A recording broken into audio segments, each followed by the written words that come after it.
Berarti kita ambil sampel lima. Yang pertama tentang bid'ah hasanah, terus manten-manten contohnya setunggal lima yang biasa kita amalkan. Biasanya daurah asal jasen itu telung dino, ini mek sak jam. Jadi lah paket hematan. Tentang bid'ah, ini contoh saja sekali lagi bahwa tadi yang disampaikan oleh Yai Nafi, NU ini bukan nolongin, kalau bahasa kita bukan jamiah kaleng-kaleng gitu. Ini tidak main-main gitu. Kalau kita perhatikan pada tiga ragam keilmuan, al-ilmu alladzi yusahhibul aqidah, ilmu yang membuat akidah kita benar.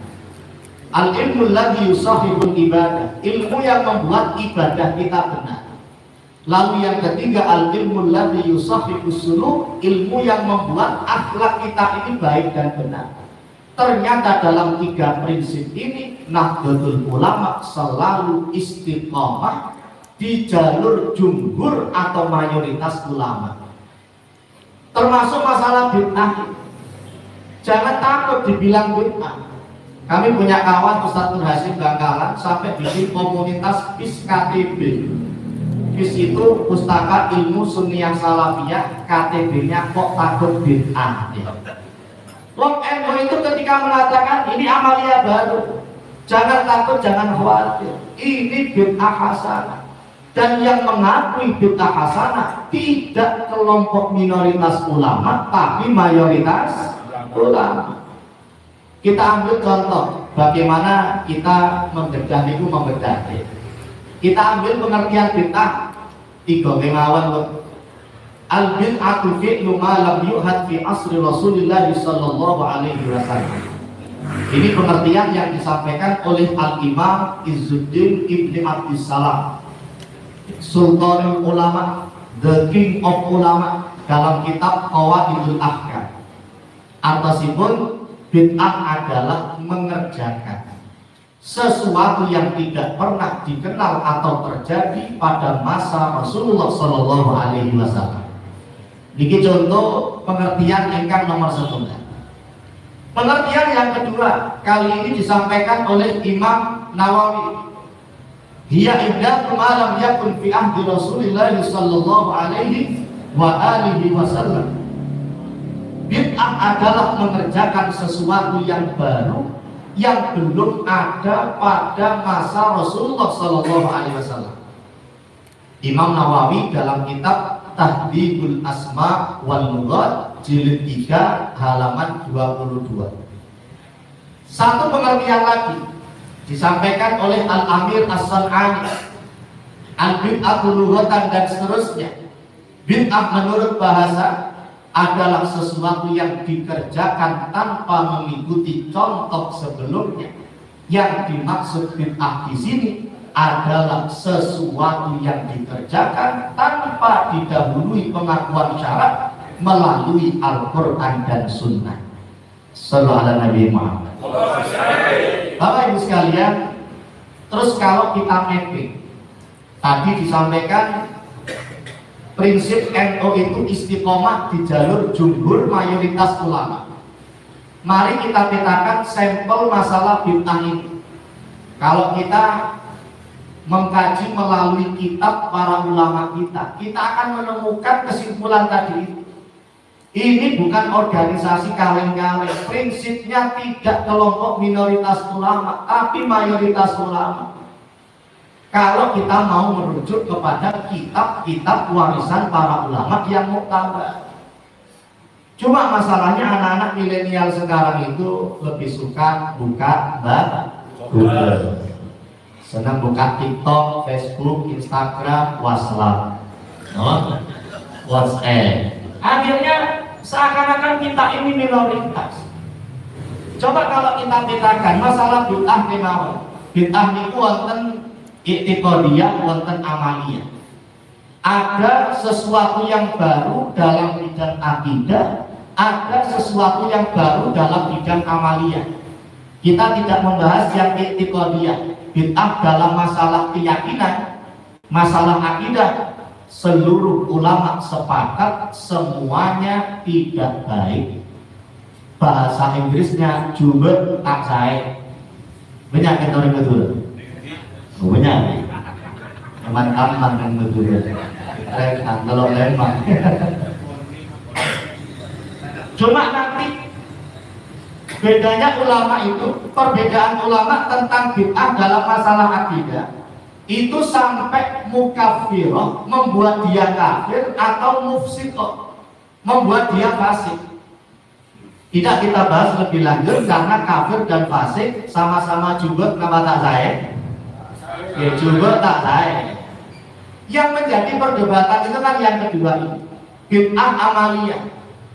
Di bidang amaliyah ubudiyah itu sebenarnya seperti apa? Ulama terbagi menjadi dua. Ada yang membagi bid'ah hasanah dan bid'ah sayyi'ah. Hasanah niku sae, sayyi'ah niku mboten sae. Menurut ulama kelompok yang pertama, oh bid'ah iku ana sing apik, ana sing gak apik. Berarti menurut kelompok yang pertama ini, bid'ah hasanah itu ada atau tidak ada? Ada. Menurut kelompok yang pertama ini. Menurut yang kedua, mereka tidak mau membagi bid'ah. Artinya apa? Semuanya sayyi'ah. Tidak ada bid'ah yang hasanah. Kalau dikembalikan kepada 4 mazhab terus gimana? Ternyata mayoritas ulama mau membagi bid'ah. Artinya menurut mereka bid'ah hasanah itu ada. Bahkan mereka ada yang membagi menjadi 2, ada yang membagi menjadi 5. Itu gimana maksudnya? Membagi menjadi 2 itu hasanah dan sayyi'ah. Menjadi 5 itu kembali kepada al-ahkam at-taklifiyah. Hukum-hukum bagi mukallaf yang jumlahnya 5. Napa kemawon? Wajib, sunnah, makruh, haram, mubah. Bahasa kita seperti itu. Ulama mengatakan ada bid'ah yang wajib, ada bid'ah yang sunnah, ada bid'ah yang haram, ada bid'ah yang makruh, ada bid'ah yang mubah. Sehingga mereka mengatakan bid'ah itu tidak hanya 2, tapi ada 5. Terus mengapa di tabel ini kita taruh di satu kotak? Karena sak temennya podoai.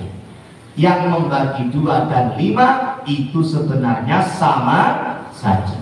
2 itu kalau didetilkan jadi 5, 5 kalau diperas lagi tinggal 2. Wajib kali sunnah, ini saya ngomongin saya. Berarti wajib kali sunnah itu bid'ah hasanah. Makruh dan haram, haram itu sesuatu yang tidak baik, berarti itu yang dimaksud bid'ah sayyi'ah. Mubah nanti tergantung cara dan tujuannya. Hadirin hadirat sekalian, mayoritas ulama mengakui keberadaan bid'ah hasanah. Mayoritas ulama madhab Syafi'i, Hambali, Hanafi, kebanyakan mutaakhirin madhab Maliki membagi bid'ah menjadi 2. Ada yang menjadi 5. Ibnu Abilin al-Hanafi dari kalangan madhab Hanafi, Al-Qarrafi al-Maliki dari madhab Maliki, Izzuddin ibni Abdissalam Asy-Syafi'i dari madhab Syafi'i, As-Safaraini al-Hambali dari madhab Hambali. Mayoritas ulama 4 madhab berada pada kelompok yang pertama ini. Yang kedua siapa? Minoritas ulama yang tidak mengakui bid'ah hasanah itu mutaakhirin madhab Maliki dan sebagian ulama madhab Hambali. Kalau mau sebut nama cuma kembali kepada 2 nama saja. Yang pertama Asy-Syatibi dan Ibnu Taimiyah. 2 ulama ini yang menjadi rujukan sampai sekarang itu. Orang-orang yang tidak mengakui bid'ah hasanah ya rata-rata kembali kepada pendapatnya Syekh Ibnu Taimiyah itu. Ini menunjukkan kalau kita melihat bagat seperti ini, Bapak Ibu sekalian, kesimpulan kita ada 3. Wonten pinten?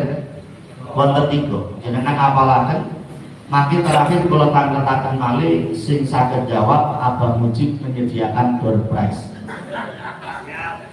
Sediakan hadiah. Hadiah sing paling murah sepeda motor NMAX. Tapi berupa brosurnya saja. Maka hadiah sing paling lahap niku umroh niku.